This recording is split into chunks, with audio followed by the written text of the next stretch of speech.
अस्सलामुअलैकुम everyone, welcome to my channel. आज की वीडियो में हम स्टार्ट कर रहे हैं क्लास 9 एक्सरसाइज नंबर 4.8, जिसको हमने ब्रेक करा है 3 पार्ट में। अब पार्ट नंबर 1 में हम क्या डिस्कस कर रहे हैं, हमने पार्ट नंबर 1 में डिस्कस किया इसका question number 1, 2 and 3। Part number 2 में हमने क्या डिस्कस किया, पार्ट नंबर 2 में हमने डिस्कस किया इसका क्वेश्चन नंबर 4, 5 एंड 6। और लास्ट पार्ट यानी कि पार्ट नंबर 3 में हम डिस्कस करने वाले हैं इसका क्वेश्चन नंबर 7, 8 एंड 9। तो अगर आपने पार्ट नंबर 1 और 2 की वीडियो नहीं देखी तो मैं आपसे रिक्वेस्ट करूंगा कि आप पार्ट नंबर 1 और 2 की वीडियो लाजमी देख लीजिए, ताकि जो आपके बेसिक कॉन्सेप्ट हैं वो क्लियर हो जाएं। अब देखें मेरे पास क्वेश्चन क्या है, factorise by using factor theorem. Sir आपको क्या करना है, इस एक्सप्रेशन को फैक्टराइज करना है। और फैक्टराइज का मतलब क्या होता है, फैक्टराइज का मतलब ये होता है कि आप इस एक्सप्रेशन को फैक्टर्स की फॉर्म में रिजॉल्व कर दीजिए। अब बच्चे ने सवाल पूछा कि सर फैक्टर्स क्या होते हैं, तो मुझे बताएं सर 6 किस से डिवाइड होता है। 6 1 से डिवाइड होता है, 6 2 से डिवाइड होता है, 6 3 से डिवाइड होता है और 6 6 से डिवाइड होता है। जिससे कंप्लीट डिवाइड हो जाए उसे क्या कहेंगे, 6 के फैक्टर्स। तो आपको क्या करना है, आपको फैक्टर्स फाइंड आउट करने हैं, ऐसी वैल्यू फाइंड आउट करनी है जो इसे कंप्लीट डिवाइड कर सकें। अब पहले स्टेप में आप क्या करते हैं, पहले स्टेप में आप कर लेते हैं लेट, कि सर हम लेट कर रहे हैं, हमने सॉल्व मेंशन किया। सर हम लेट कर रहे हैं कि गिवन एक्सप्रेशन क्या है, पॉलिनोमियल यानी कि पी ऑफ एक्स। अब बच्चे ने सवाल पूछा कि सर पॉलिनोमियल क्या होता है, तो पॉलिनोमियल ऐसा एक्सप्रेशन होता है जिसमें वेरिएबल की पावर किस में होती है, होल नंबर में। यानी कि 3 हो, 2 हो, 1 हो या तो हो 0। देखिए यहाँ पे अगर आप नोट करें तो यहाँ पावर क्या है, 3 2 1, और यहाँ नहीं है, इसका मतलब x एक्सपोनेंट क्या है यहाँ पे 0। ठीक है, अब उसके बाद क्या होगा, उसके बाद आप x की जगह पुट करेंगे वैल्यू। अब क्या पुट करेंगे सर, आप पुट करेंगे 12 के फैक्टर्स। अब 12 के फैक्टर्स क्या है तो मैंने मेंशन कर दिया द फैक्टर्स। ठीक है, क्या लिखा मैंने, मेंशन कर दिया the factors of 12 are. Sir बताएं इसके फैक्टर्स क्या क्या हैं। उसने कहा सर 12 1 के टेबल में आता है। बताएं किसके टेबल में आता है, उसने कहा सर 1 के बाद 2 के टेबल में आता है, 2 के बाद 3 के टेबल में आता है, 3 के बाद 4 के टेबल में आता है, 4 के बाद 6 के टेबल में आता है और इसके बाद 12 अपने टेबल में आता है। तो इसका मतलब इसके फैक्टर्स क्या बने, +-1 +-2 +-3 +-, ठीक है भाई 4, उसके बाद +-6 +-12। यानी कि सारे नंबर में रख सकता हूँ x की जगह पे। लेकिन मैं यहाँ पे आपको एक ट्रिक समझा दूँ। ट्रिक ये है कि सर देखें प्लस में नंबर तो आप बिल्कुल नहीं रखेंगे, यानी कि ना +1 +2 +3 +4 +6 ना +12। बच्चे ने सवाल पूछा कि सर आपको देखते के साथ कैसे पता लग गया, मुझे बताइए। तो ये सर याद रखिएगा सारी वैल्यूज़ पॉजिटिव हैं, plus plus plus and plus. तो अगर प्लस में रखेंगे तो सर याद रखिएगा आपको ऐसा नंबर रखना होता है जिससे पी ऑफ एक्स की वैल्यू क्या बन जाए, 0। तो अगर आप पॉजिटिव नंबर पुट करेंगे तो पॉजिटिव नंबर ऐड होके मज़ीद बड़ा नंबर देंगे आपको, 0 नहीं मिलेगा आपको। ठीक है ना भाई, देखें याद रखिएगा अगर प्लस में नंबर रखेंगे तो सारे नंबर ही पॉजिटिव हैं, सारे ही प्लस होंगे। और आपने रखा भी प्लस में ही नंबर है तो उससे प्लस में ही नंबर आएगा। तो इसका मतलब ये सारे पॉजिटिव हैं और प्लस होके मज़ीद क्या हो जाएंगे, पॉजिटिव में मज़ीद बड़ा नंबर बन जाएगा। तो आपको क्या करना है, आपको पॉजिटिव नंबर पुट नहीं करने। अब आपकी मर्ज़ी, आप नेगेटिव कुछ भी पुट कीजिए। मैंने स्टार्ट कहाँ से लिया, x से, कि मैं x की जगह क्या पुट कर रहा हूँ, -1। अब चेक कीजिए मेरे पास p ऑफ x क्या बना। उसने कहा सर x की जगह रखेंगे -1, तो यहाँ पे क्या हो जाएगा, -1 का क्यूब। फिर आगे बताइए +8 -1 का स्क्वायर, फिर आ जाएगा +19, साथ में मेरे पास आ जाएगा -1 और साथ में आ जाएगा +12। तो अब देखें मेरे पास क्या बना, उसने कहा सर -1 का जो क्यूब है वो -1 आ जाएगा। ठीक है, फिर बताइए -1 का जब स्क्वायर करेंगे तो क्या हो जाएगा, 1। -1 के स्क्वायर का मतलब -1 को -1 से मल्टीप्लाई करूँगा तो माइनस माइनस क्या हो जाएगा, प्लस। प्लस माइनस माइनस 19, साथ में मेरे पास क्या आ गया, +12। अब आगे बताइए क्या आया, -1 +8 -19 और साथ में क्या आ गया, +12। अब आप सॉल्व कर लीजिए। देखें अगर आप यहाँ नोटिस करें तो -1 और -19 बन गए -20 और ये +20, तो -20 +20 क्या हो गया, 0। बाकी आप कैलकुलेटर में सिंपल प्लेस कीजिए, -1 फिर मेरे पास क्या है +8 -19 और उसके बाद क्या लिख दूंगा +12। देखें मुझे क्या मिल गया 0, क्या मिल गया भाई 0 मिल गया, तो मैंने मेंशन कर दिया 0। आपने क्या पुट किया था x -1, तो अब आप क्या करेंगे सर ये -1 यहाँ पे आके क्या हो जाएगा +1 और मैं क्या लिख दूंगा मेंशन कर दूंगा कि sir x +1 is the factor. Sir याद रखिएगा पहला फैक्टर होगा तो मैं क्या मेंशन करूँगा is the factor of, sir किसके फैक्टर हैं p ऑफ x यानी कि गिवन पॉलिनोमियल का। तो इसके बाद बाकी फैक्टर्स फाइंड आउट करने के लिए मुझे क्या करना पड़ेगा, मैं यूज़ करूँगा सिंथेटिक डिवीजन। ठीक है सर, मैंने क्या लिखा बाय यूजिंग सिंथेटिक डिवीजन। आप क्या यूज़ कर रहे हैं, आप सिंथेटिक डिवीजन यूज़ कर रहे हैं। तो अगर आप सिंथेटिक डिवीजन यूज़ करेंगे तो कैसे करेंगे सर, याद रखिएगा पहले आपके पास आता है मल्टीप्लायर। उम्मीद है कि आपने हमारे पार्ट नंबर 1, 2 की वीडियो देखी होगी और आपने एक्सरसाइज नंबर 4.7 की वीडियो भी लाजमी देखी होगी, तो आपको सिंथेटिक डिवीजन में ज़रा सी भी प्रॉब्लम नहीं होगी। तो मुझे बताएं अब इसके बाद क्या होगा, मेंशन करेंगे मल्टीप्लायर। अब मल्टीप्लायर क्या होता है, एक्स की वैल्यू, तो एक्स की वैल्यू मुझे क्या मिली थी, उसने कहा सर मिली थी -1। अब यहाँ पर आएंगे आप क्वेश्चन के अंदर, मेरे पास क्या है x³ का कोफिशिएंट, उसने कहा सर 1। फिर मेरे पास x² का कोफिशिएंट क्या है 8। फिर बताएं x का कोफिशिएंट क्या है 19 और मेरे पास कांस्टेंट क्या बचा 12। एक बात याद रखिएगा जब आप सिंथेटिक डिवीजन कर रहे हो तो आप देख लीजिएगा कोई मिसिंग तो नहीं है, मतलब पावर 3, 2, 1 और 0। ठीक है, याद रखिए यहाँ पे x नहीं है तो इसका मतलब x की पावर क्या है यहाँ पे 0। अगर कोई मिसिंग होगा तो इसकी जगह पे आप क्या मेंशन करेंगे 0 मेंशन करेंगे, याद रखिएगा। ऐसा ना हो कि आप डायरेक्टली नंबर मेंशन करते जाएं और अगर कोई मिसिंग भी हो उसकी जगह आप 0 ना लिखें। अब क्या होगा सर, मेरे पास फर्स्ट वाला तो बिल्कुल एज इट इज आएगा। अब क्या होता है दोनों मल्टीप्लाई होते हैं, माइनस प्लस क्या हो जाएगा माइनस, 1 1 सा क्या बन जाएगा 1, 8 में से 1 माइनस करेंगे तो क्या बच जाएगा 17। फिर मल्टीप्लाई करें माइनस प्लस क्या होगा माइनस, 7 1 सा क्या हो जाएगा 7। ठीक है, 12 में से मैं 7 माइनस करूँगा तो 19 में से मैं 7 माइनस करूँगा तो मुझे क्या मिलेगा 12। फिर माइनस प्लस क्या हो जाएगा माइनस, 12 1 सा क्या हो जाएगा 12। सर याद रखिएगा मैं हमेशा कहता हूँ कि अगर ये फैक्टर था और ये मल्टीप्लायर है तो सर याद रखिएगा एक बात कि आपके पास रिमाइंडर क्या आना चाहिए 0। दोनों को ऐड करें, -12 और +12 ऐड होंगे तो आपको क्या मिल जाएगा 0। अब आप क्या मेंशन करेंगे, आप मेंशन करेंगे p ऑफ x। ठीक है सर, अब p ऑफ x में पहला फैक्टर आपके पास आएगा x +1 जो कि कौन सा वाला होगा, ये वाला होगा। सेकंड फैक्टर के लिए अब यहाँ लिखेंगे x exponent 0, x exponent 1, x exponent 2। ठीक है, यानी कि x² मल्टीप्लाई कीजिए, x² 1 ज़ा x²। फिर मेरे पास क्या है +7, साथ में आ गया x। सर याद रखिएगा x एक्सपोनेंट 0, कोई भी नंबर हो उसकी पावर 0 हो लेकिन 0 के अलावा, तो किसके इक्वल होता है 1 के। तो 12 से मल्टीप्लाई करेंगे तो आपको क्या मिल जाएगा 12 1 ज़ा 12। ठीक है सर, अब ये याद रखिएगा ये सिर्फ आपको अपने माइंड में रखना है, मेंशन नहीं करना। ठीक है सर, जैसे ही आपने मेंशन कर दिया सर इसके बाद क्या होगा, अब आप चेक करेंगे कि सेकंड फैक्टर क्या फैक्टराइज हो रहा है मज़ीद। अगर फैक्टराइज हो रहा है तो आपको फैक्टराइज करना है और मज़ीद फैक्टर्स फाइंड आउट करने। कैसे करेंगे सर, सबसे पहले आप क्या करेंगे, आप ब्रेक करेंगे मिडिल टर्म। अब मिडिल टर्म ब्रेकिंग मेथड क्या होता है, उसने कहा सर बहुत आसान होता है, यहाँ पर आए मैं प्रॉपर समझाता हूँ। सर क्या होगा, कॉर्नर टू कॉर्नर करेंगे multiply, corner to corner multiply करेंगे तो 12 को 1 से मल्टीप्लाई करूँगा तो मेरे पास क्या आ जाएगा, उसने कहा सर आ जाएगा 12। अब फैक्टर्स बना लीजिए इसके। सर कैसे होगा, उसने कहा सर मेरे पास आ जाएगा 2 6 ज़ा 12। ठीक है, फिर बताएं क्या होगा, उसने कहा सर मेरे पास आ जाएगा 2 3 ज़ा 6 और लास्ट में मेरे पास आ जाएगा 3 1 ज़ा 3। ठीक है, अब एक बात याद रखिएगा, अमूमन लोग जब मिडिल टर्म ब्रेक करते हैं तो वो नोट करते हैं कि सर क्या करें, अमूमन लोग बोल देते हैं कि सर प्लस करें या माइनस करें तो मिडिल टर्म आनी चाहिए।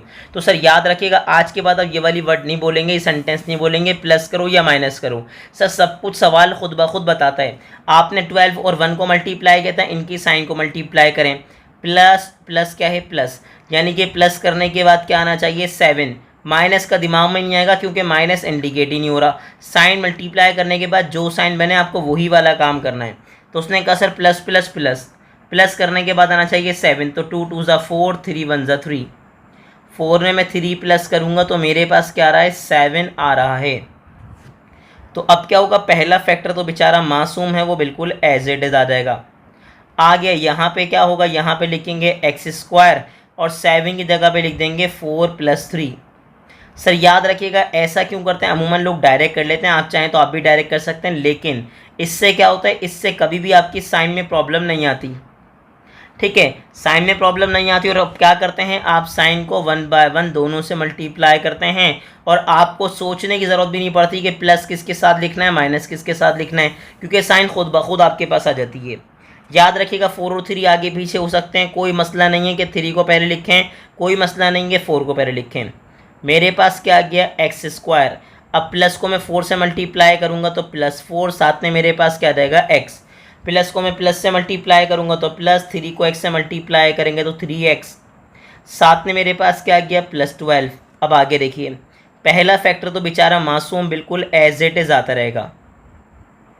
अब देखें सर दोनों में एक्स स्क्वायर और x कॉमन, उसने कहा सर x, तो एक्स स्क्वायर में से अगर x यानी कि 2x में से अगर 1x बाहर चला गया तो अंदर क्या बचा 1x, x अगर बाहर चले गए तो रिमेनिंग क्या बचा 4। मुझे बताएं 3 और 12 में कॉमन टेबल, उसने कहा सर 3 का, तो अगर 3 का टेबल कॉमन है तो देखें यहाँ क्या बचेगा x और 3 का टेबल कितना पड़ेगा 12 आ जाए, 3 4 12। अब आगे आ जाइए x + 1, सर दोनों में कॉमन क्या है, उसने कहा x + 4 दोनों में है कॉमन, तो पहले में क्या बचा, पहले में बचा सिंपल x और दूसरे में क्या बचा सिंपल 3, और यही इसका प्रॉपर आपके पास क्या हो जाएगा आंसर। तो उम्मीद है कि आपको इसका पार्ट नंबर 7 बहुत ही अच्छे से क्लियर हो गया होगा। अब हम कहाँ मूव करेंगे, अब हम मूव करेंगे इसके पार्ट नंबर 8 पे। तो देखें पार्ट नंबर 8 में क्या होगा, पहले सारे वही स्टेप फॉलो होंगे कि आप मेंशन कर देंगे सर हम क्या कर रहे हैं सॉल्व, और लेट कर लेंगे सर किसके इक्वल p(x) के। तो हमने लेट कर लिया कि सर ये क्या है पॉलिनोमियल है p(x) से, तो क्या है 2x³, फिर मेरे पास क्या आ रहा है +9x², फिर मेरे पास क्या आ रहा है +10x और +3। ठीक है सर, अब क्या करना है आपको 3 पे फोकस करना है, 3 कांस्टेंट नंबर है, तो मुझे बताएं इसके फैक्टर्स क्या हैं, तो मैं क्या लिखूंगा the factors of 3 are. Sir 3 के फैक्टर्स बताएं मेरे पास क्या क्या है, उसने कहा सर मेरे पास 1 है और 3 के फैक्टर मेरे पास क्या है 3, लेकिन याद रखिएगा +1 -1 +3 -3 ये सारे मैं पुट कर सकता हूँ, लेकिन एक बात याद रखिएगा मैंने पार्ट नंबर 7 में समझाया था, 8 में भी समझा रहा हूँ, अगर सारी वैल्यूज़ पॉजिटिव हैं तो प्लस में आप नंबर पुट नहीं करेंगे, तो आप क्या पुट करेंगे माइनस में, क्योंकि अगर प्लस में पुट करते भी हैं तो ऐड होने के बाद मज़ीद बड़ा नंबर आएगा, छोटा नंबर आपको नहीं मिलेगा। तो मैं क्या करूँगा, मैं पुट कर दूंगा सर क्या, उसने कहा सर -1, पुट कर रहे हैं x की जगह पे क्या -1, तो चेक करें मेरे पास क्या बनेगा। उसने कहा सर अगर आप पुट कर रहे हैं तो चलें चेक कर लेते हैं, x की जगह पुट करा -1, फिर मेरे पास क्या गया 2 -1 का क्यूब, फिर मेरे पास क्या गया +9 -1 का स्क्वायर, फिर मेरे पास आ गया +10, x की जगह पे -1, साथ में क्या आ गया +3। अब -1 का मैं क्यूब करूँगा तो मुझे -1 मिलेगा, -1 का स्क्वायर करेंगे तो सिंपल 1 मिलेगा, प्लस माइनस माइनस 10 1 जा क्या बन जाएगा 10। ठीक है सर, अब आगे बताइए, प्लस माइनस माइनस 2 1 जा 2, मेरे पास क्या आ गया +9 -10 +3। अब यहाँ देखें -2 और -10 आपके पास क्या बन जाएगा -12, और +9 +3 मेरे पास बन गया 12, तो 12 में से मैं 12 माइनस करूँगा तो मुझे क्या मिलेगा 0। तो चलें आए कैलकुलेटर में आपको चेक करवाता हूँ, -2 + 9, उसके बाद क्या है -10, फिर मेरे पास क्या है +3, देखिए मेरे पास क्या गया 0। तो जैसे ही 0 आया तो आपने क्या कहा, इसका मतलब मेरा हीरो आ गया, क्या गया हीरो। अब ये -1 इधर आके क्या हो जाएगा +1, तो आप क्या मेंशन कर देंगे, आप मेंशन कर देंगे x + 1 is the factor of p(x) यानी कि गिवन पॉलिनोमियल। अब अगर एक फैक्टर तो आ गया, दूसरा फैक्टर फाइंड आउट करने के लिए अब क्या करूँगा मैं, अब मैं यूज़ करूँगा सिंथेटिक डिवीजन। तो मैंने क्या लिखा, बाय यूजिंग, ठीक है भाई हम क्या यूज़ कर रहे हैं, हम यूज़ कर रहे हैं सिंथेटिक डिवीजन। अब देख लीजिए सर, जैसे ही आपने मेंशन किया सिंथेटिक डिवीजन, तो मेरे पास क्या आ जाएगा, मेरे पास आ जाएगा मल्टीप्लायर, यहाँ मेंशन करेंगे मल्टीप्लायर, और यहाँ पर आ जाएगी मेरे पास वैल्यूज़। सर याद रखिएगा, जो आपके पास सिंथेटिक डिवीजन है ज़िंदगी का क्या है, आपकी सकून। तो मेरे पास मल्टीप्लायर क्या होगा, एक्स की वैल्यू यानी कि -1। अब यहाँ देखेंगे सर कोफिशेंट्स क्या हैं, उसने कहा सर एक्स क्यूब का कोफिशेंट मेरे पास क्या है 2, फिर एक्स स्क्वायर का कोफिशेंट मेरे पास है 9, फिर मेरे पास एक्स का कोफिशेंट क्या है 10, और मेरे पास लास्ट में कांस्टेंट आ रहा है 3। अब क्या होगा, फर्स्ट में आप 2 को तो एज इट इज कॉपी करेंगे, अब मल्टीप्लाई करेंगे तो माइनस प्लस क्या हो जाएगा, माइनस 2 वन जा क्या आ जाएगा 2, 9 में से मैं 2 माइनस करूँगा तो मेरे पास क्या आ जाएगा 7, माइनस प्लस क्या हो जाएगा माइनस, 7 को 1 से मल्टीप्लाई करेंगे तो आएगा 7, 10 में से मैं 7 माइनस करूँगा तो मुझे क्या मिलेगा 3, फिर अगेन दोनों को मल्टीप्लाई करेंगे तो माइनस प्लस हो जाएगा माइनस, 3 वन जा 3। और सर याद रखिएगा, मैं हमेशा कहता हूँ कि अगर ये मल्टीप्लायर है और इससे रूट आ रहा है, मतलब x+1 फैक्टर है, ठीक है, तो सर याद रखिएगा आपके पास जो रिमाइंडर आएगा, रिमाइंडर क्या आना चाहिए 0, नहीं आ रहा तो उसका मतलब आपने मिस्टेक कर दी। अब क्या बनाएंगे, अब आप बनाएंगे p(x). तो पहला फैक्टर तो मेरे पास आ चुका है सर, क्या है x+1। दूसरा फैक्टर यहाँ से आएगा और कैसे आता है, पहले x की पावर 0, फिर पावर 1 और फिर पावर 2, तो क्या बन जाएगा 2x², ठीक है। फिर मेरे पास क्या आएगा +7x, और आखिर में क्या रहेगा +3। सर ये याद रखिएगा, ये सिर्फ माइंड में रखेंगे, मेंशन नहीं करेंगे आप इसको। तो अब चेक करेंगे कि सेकंड बेसिकली हमारे पास जो फैक्टर है वो फैक्टराइज हो रहा है या नहीं हो रहा है, क्योंकि बेसिकली क्वाड्रेटिक फैक्टर है, हमें चाहिए लीनियर फैक्टर। लीनियर का मतलब x की पावर क्या होनी चाहिए, सबसे बड़ी 1, ठीक है। अब उसने कहा सर प्रॉपर तरीका क्या होता है, मिडिल टर्म ब्रेक करेंगे, कॉर्नर टू कॉर्नर करेंगे मल्टीप्लाई, 3 2 का क्या हो जाएगा 6। अब गेम खेलेंगे सर इसके साथ, तो जैसे ही गेम खेलेंगे 6 के साथ, तो देखें मेरे पास क्या बना, उसने कहा सर बना 2 3 जा 6, और आखिर में क्या आ गया 3 1 जा 3, ठीक है। अब क्या करना है सर, याद रखिएगा इनकी साइन मल्टीप्लाई होंगी, प्लस प्लस प्लस, प्लस करने के बाद 7 आना चाहिए। तो देखें क्या 7 आ रहा है, उसने कहा जी सर 7 आ रहा है। अगर आप नोटिस करें तो 3 2 जा 6, और 6 में जब 1 प्लस करेंगे तो क्या हो जाएगा 7, 6 + 1 मेरे पास क्या आ जाएगा, याद रखिएगा 7, ठीक है। तो इसका मतलब मुझे मिल गई वैल्यूज़। अब आप मेंशन कर लीजिए, पहला फैक्टर तो बेचारा मासूम है, बिल्कुल एज इट इज़ आ जाएगा। फिर मेरे पास क्या आएगा, फिर मेरे पास आ जाएगा 2x²। अब 7 की जगह मैं क्या लिखूंगा, मैं लिख दूंगा 6 + 1। मैं हमेशा कहता हूं, मैं अगेन रिपीट कर रहा हूं सर, याद रखिएगा 6 और 1 आगे पीछे हो सकते हैं, कोई प्रॉब्लम नहीं है, इससे आपके आंसर में कोई चेंज नहीं आएगा, ठीक है सर। इसके बाद क्या होगा, इसके बाद 1/1 मल्टीप्लाई होगी साइन भी, ठीक है, यानी कि प्लस और एक्स भी। तो अब मल्टीप्लाई कर लीजिए, देखें मेरे पास क्या आता है, उसने कहा सर यहाँ पे आ गया 2x², फिर प्लस को 6 से मल्टीप्लाई करना तो +6, साथ में आ जाएगा x, प्लस प्लस हो जाएगा प्लस, फिर मल्टीप्लाई करिए आ जाएगा x, फिर मेरे पास आ जाएगा +3, ठीक है सर। अब आगे सुनिए, मेरे पास क्या है x+1, कॉमन देखिए मेरे पास कॉमन क्या रहा है, उसने कहा सर 2 और 6 में कॉमन टेबल है 2 का, x² और x में कॉमन है x, ठीक है। तो 2 तो बाहर जा चुका है, x² में से x बाहर जा चुका है, तो रिमेनिंग क्या बचेगा x। 2 को मैं किससे मल्टीप्लाई करूँ कि 6 आ जाए, 2 3 जा 6, x तो जा चुका है बाहर। अब यहाँ पे देखें x और 3 में कोई कॉमन नहीं है, तो मैं क्या ले लूँगा 1, क्योंकि 1 का टेबल तो सब में आता है। 1 x जा क्या आ जाएगा x, 1 3 जा क्या आ जाएगा 3, ठीक है। अब आंसर मेंशन करेंगे सर, x+1 बिल्कुल एज इट इज़ आ गया, दोनों में कॉमन क्या है, उसने कहा सर कॉमन है x+3, पहले में क्या बचा, उसने कहा सर 2x, दूसरे में क्या बचा +1, और यही इसका प्यारा सा क्या हो जाएगा आंसर, ठीक है, p(x) का। तो उम्मीद है कि आपको प्रॉपर्ली समझ आ रहा होगा। उसने कहा सर अब हम कहाँ मूव करेंगे, अब हम मूव करेंगे इसके लास्ट पार्ट में, यानी कि क्वेश्चन नंबर 9 में। अब क्वेश्चन नंबर 9 में भी सारे मेथड वही फॉलो होंगे कि आप मेंशन कर देंगे सर सॉल्व के बाद में क्या करूँगा, मैं लेट कर लूँगा कि आपके पास गिवन एक्सप्रेशन क्या है, पॉलिनोमियल, यानी कि p(x) क्या है x³, फिर मेरे पास क्या है +12x², फिर बताइए क्या है +44x +48। इसके बाद क्या होगा, हम 48 के मेंशन करेंगे फैक्टर्स, तो हम क्या लिखेंगे, द फैक्टर्स, ठीक है, प्रॉपर लिखते हैं the factors of 12 sorry factors of 48 are. अब बताएं 48 किस किस टेबल में आता है, तो उसने कहा सर 1 के टेबल में आता है, ठीक है, 1 के बाद 2 के टेबल में आता है, ठीक है, 3 में आता है सर अच्छा 3 का चेक करने के लिए रूल क्या होता है कि दोनों को प्लस करेंगे, ठीक है, अगर नंबर ऐसा बना जो 3 के टेबल में आता है तो वो नंबर भी आएगा। जैसे 48 को मैं दोनों को प्लस करूँ 4 और 8, तो 4 और 8 क्या बन गया 12।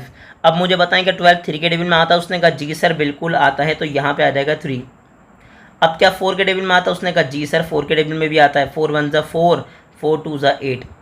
5 में तो नहीं आता, 6 में आता है क्योंकि 6 8 ज़ा क्या होता है 48। 7 में नहीं आता, 8 में आता, उसने कहा जी सर 8 में भी आता है, 8 6 ज़ा क्या होता है 48।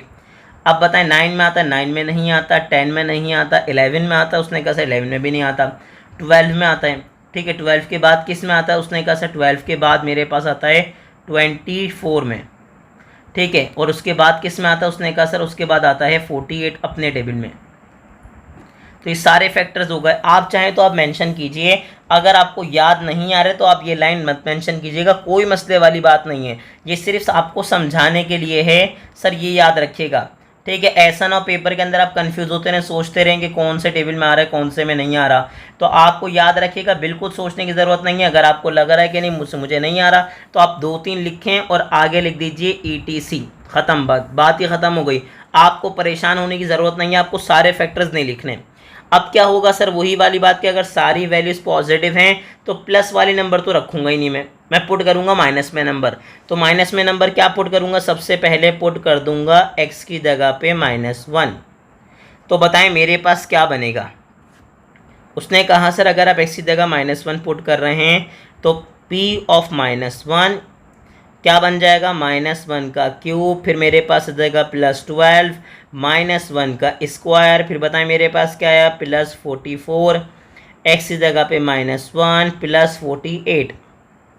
अब बताएं -1 का जब मैं क्यूब करूंगा तो मेरे पास क्या आ जाएगा -1, -1 का स्क्वायर क्या होगा 1, मल्टीप्लाई करेंगे तो प्लस माइनस -44, ठीक है, 44 बन जाएगा, क्या हो जाएगा 44, लास्ट में मेरे पास आ गया 48। अब आगे बताइए, उसने कहा जैसे ही आपने रखा यहाँ आ गया -1, ठीक है, मेरे पास क्या आ गया बताइए 12, उसके बाद क्या आ गया मेरे पास -44, फिर मेरे पास आ गया +48। अब आप चेक कीजिए कि आपके पास 0 आया या आपके पास 0 नहीं आया। उसने कहा चलें सर मैं चेक करता हूँ, यहाँ मैंने क्या किया -1 +12, फिर मेरे पास क्या आया -44 +48, सर मेरे पास क्या गया 15, क्या गया 15, और अगर 15 आ गया इसका मतलब ये कि सर मुझे क्या नहीं मिला, ये 0 के इक्वल नहीं आया, तो इसका मतलब -1 से तो कहानी नहीं बन रही भाई। तो अगर -1 से नहीं बन रही तो मुझे क्या करना पड़ेगा, मुझे पुट करना पड़ेगा x की जगह पे क्या -2।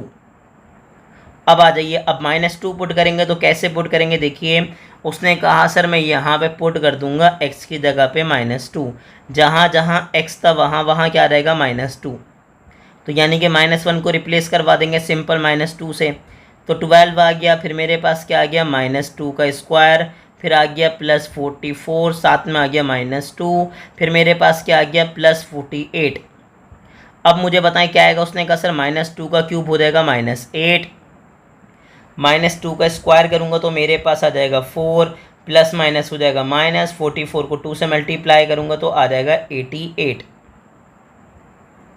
ठीक है सर, अब यहाँ देख लीजिए -8, ठीक है, उसके बाद क्या है 12 को मल्टीप्लाई कीजिए 4 से, तो मेरे पास क्या आ जाएगा 12 4 हो जाएगा 48, साथ में आ गया -88, फिर मेरे पास आ गया +48।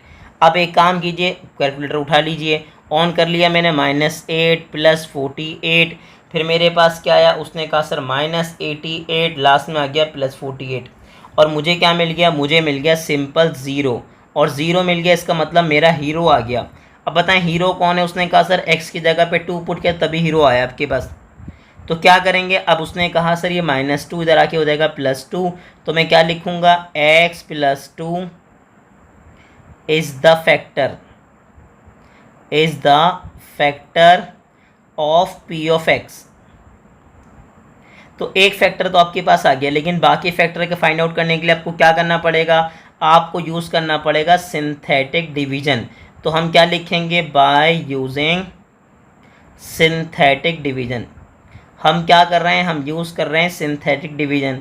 तो अगर सिंथेटिक डिवीजन यूज़ कर रहे हैं तो सिंथेटिक डिवीजन में क्या होगा, उसने कहा सर मेरे पास आएगा मल्टीप्लायर, और मल्टीप्लायर कौन आएगा, जिस पे मुझे ज़ीरो मिला, तो ज़ीरो किससे मिला, -2 पे। ठीक है, आगे बताएं क्या होगा। उसने कहा सर अब मैं मेंशन करूंगा इनके कोफिशिएंट्स। तो मेरे पास क्या है, अगर आप यहीं देख लीजिए, आपको ऊपर जाने की ज़रूरत नहीं है। देखें एक्स क्यूब, देखें यहाँ पे चलें, नोट कर लीजिए, एक्स क्यूब का कोफिशिएंट क्या, उसने कहा सर 1। फिर मेरे पास क्या है 12, फिर मेरे पास क्या है 44, और लास्ट में 48। तो मैंने यहाँ मेंशन कर दिया, क्या लिखा, उसने कहा सर फर्स्ट में आ गया एक्स क्यूब का कोफिशिएंट 1, फिर मेरे पास क्या आ गया 12, फिर मेरे पास आया 44, और लास्ट में मेरे पास क्या आ गया 48। ठीक है, मल्टीप्लायर कौन है, उसने कहा सर मल्टीप्लायर मेरे पास है -2। अब प्रॉपर तरीका क्या होगा, फर्स्ट वाली वैल्यू एज इट इज आएगी, मल्टीप्लाई करेंगे, माइनस प्लस हो जाएगा -2, 1 ज़ा क्या आ जाएगा 2, 12 में से मैं 2 माइनस करूँगा तो मेरे पास आ जाएगा 10, फिर मल्टीप्लाई कीजिए, माइनस प्लस क्या हो जाएगा -10, 2 ज़ा क्या हो जाएगा 20, 44 में से मैं 20 माइनस करूँगा तो मेरे पास क्या आ जाएगा 24। फिर बताएं माइनस प्लस क्या हो जाएगा, -24 को 2 से मल्टीप्लाई करूँगा तो क्या आ जाएगा 48। सर मैं दोनों को ऐड कर दूंगा तो मेरे पास ऐड करने के बाद क्या आ जाएगा, उसने कहा सर मेरे पास ऐड करने के बाद आएगा 0, क्या आ जाएगा 0। अब इसके बाद क्या होगा, इसके बाद मैं मेंशन करूंगा पी ऑफ एक्स। अब पी ऑफ एक्स में पहला फैक्टर क्या मिलेगा, उसने कहा सर x + 2। दूसरे फैक्टर के लिए क्या होगा, यहाँ पे देखेंगे sir x exponent 0, x exponent 1, x exponent 2। तो क्या बन जाएगा बताइए, एक्स स्क्वायर को 1 से मल्टीप्लाई करेंगे एक्स स्क्वायर, 10 को x से मल्टीप्लाई करेंगे 10x, x एक्सपोनेंट 0 किसके बराबर है 1 के, तो 24 बन जाएगा, क्या रहेगा 24। ठीक है सर, अब आप जैसे ही आपने मेंशन किया, अब आप चेक करेंगे कि सेकंड फैक्टर जो क्वाड्रेटिक फैक्टर है क्या वो फैक्टराइज हो रहा है या नहीं हो रहा। तो तरीका क्या था, प्रोसेस क्या समझाया था कि सर कॉर्नर टू कॉर्नर करेंगे मल्टीप्लाई रफ वर्क में जाके। ये हमने यहाँ क्या कर लिया, हमने रफ वर्क मेंशन कर लिया ताकि आपको किसी किस्म की प्रॉब्लम ना हो। जी सर, क्या बना हमारे पास, कॉर्नर टू कॉर्नर मल्टीप्लाई करके 24 1 ज़ा 24। ठीक है सर, 24 1 ज़ा क्या आ गया 24। अब हम करेंगे इसके फैक्टर्स फाइंड आउट। तो उसने कहा सर क्या होगा बताइए, 2 1 ज़ा 2, आगे बताइए 2 2 ज़ा 4, फिर मेरे पास क्या है 2 6 ज़ा 12, फिर मेरे पास आ गया 2 3 ज़ा 6। ठीक है, और लास्ट में आ जाएगा 3 1 ज़ा 3, बिल्कुल आ गया। अब आप क्या करेंगे, अब साइन में मल्टीप्लाई करेंगे, प्लस प्लस प्लस प्लस करने के बाद क्या आना चाहिए 10। तो ढूंढें आपके पास क्या, प्लस करने के बाद दो नंबर को 10 मिल रहा है। तो उसने कहा सर देखें 2 2 ज़ा 4, 2 3 ज़ा 6, ठीक है, और 6 1 ज़ा क्या है 6। तो इसका मतलब ये कि दो नंबर को ऐड करने के बाद सर याद रखिएगा क्या मिल जाएगा 10। सर याद रखिएगा आपको मिलेगा यहाँ से फैक्टर, ढूंढना पड़ेगा। वो कहते हैं ना ढूंढने के लिए भी आँख चाहिए, तो बस वो आँख लेकर आ जाइए, मिलेगा आपको यहीं से ही। बस आपको थोड़ी मेहनत करनी पड़ेगी, कभी मेहनत करनी पड़ेगी, कभी आपको डायरेक्ट भी मिल जाएगा भाई। तो पहला फैक्टर तो बेचारा मासूम x + 2, फिर यहाँ पे क्या आ गया x² और 10 की जगह मैं क्या लिख दूंगा 4 + 6। और हमेशा मैं एक बात समझाता हूँ कि 4 और 6 आगे पीछे हो सकते हैं, इससे आपके आंसर में या सॉल्यूशन में कोई मसला नहीं आएगा। जी सर, इसके बाद क्या होगा, उसने कहा सर पहला फैक्टर मासूम बिल्कुल एज इट इज़ आ गया x + 2। अब बताइए क्या आया x²। अब 1 बाय 1 आप मल्टीप्लाई करेंगे, पहले साइन को दोनों से मल्टीप्लाई करेंगे और फिर आप x को दोनों से मल्टीप्लाई करेंगे। तो मेरे पास क्या रहेगा, उसने कहा सर मेरे पास आ जाएगा +4x, प्लस प्लस आ जाएगा प्लस 6 को x से मल्टीप्लाई करूंगा तो 6x + 24। ठीक है सर, अब आगे बता दीजिए पहला फैक्टर क्या बना x + 2। यहाँ बताएं कॉमन क्या, उसने कहा सर x कॉमन है। तो x कॉमन है तो x² में से जब मैं x कॉमन लूँगा तो रिमेनिंग क्या बचेगा x, और यहाँ से अगर x कॉमन लेंगे तो रिमेनिंग क्या बचेगा, उसने कहा सर 4। अब बताएं 6 और 24 में कॉमन क्या है। सर कॉमन लेते हुए याद रखिएगा आप सबसे बड़ा नंबर पिक करेंगे। जी सर, 6 और 4 में कॉमन क्या है, उसने कहा सर 6। तो क्या बन जाएगा, यहाँ तो रिमेनिंग रह जाएगा x। तो मुझे बता दीजिए 6 का टेबल में कितना पढ़ूँ कि 24 आ जाए, 6 4 ज़ा 24। ये दोनों फैक्टर लाजमी सेम होंगे जो कि हमारे सेम आए हैं। तो पहला वाला बेचारा मासूम बिल्कुल एज इट इज़, दोनों कॉमन क्या हैं, x + 4 आपने ले लिया कॉमन, तो मेरे पास क्या बचा 6x और यहाँ क्या बच गया 6, और यही आपके पास प्रॉपरली क्या हो गया आंसर। तो उम्मीद है कि आपको क्वेश्चन नंबर 7, 8 और 9 बहुत अच्छे से क्लियर हो गए होंगे और हमने 4.8 अपनी क्या कर ली कंप्लीट। तो आपको क्या करना है, आपको प्रैक्टिस करनी है, क्योंकि ये क्वेश्चन आपके पास पेपर पॉइंट ऑफ व्यू से इम्पॉर्टेंट है। ये लॉन्ग सेक्शन में कभी कभी आपको 10 मार्क्स के लिए मिल जाता है। तो आपको क्या करनी है, इसकी प्रैक्टिस करनी है, और ऐसे ही इन्फॉर्मेटिव वीडियोस देखने के लिए हमारे चैनल को लाइक करें, सब्सक्राइब करें और ज़्यादा से ज़्यादा अपने क्लास फेलो से शेयर करें।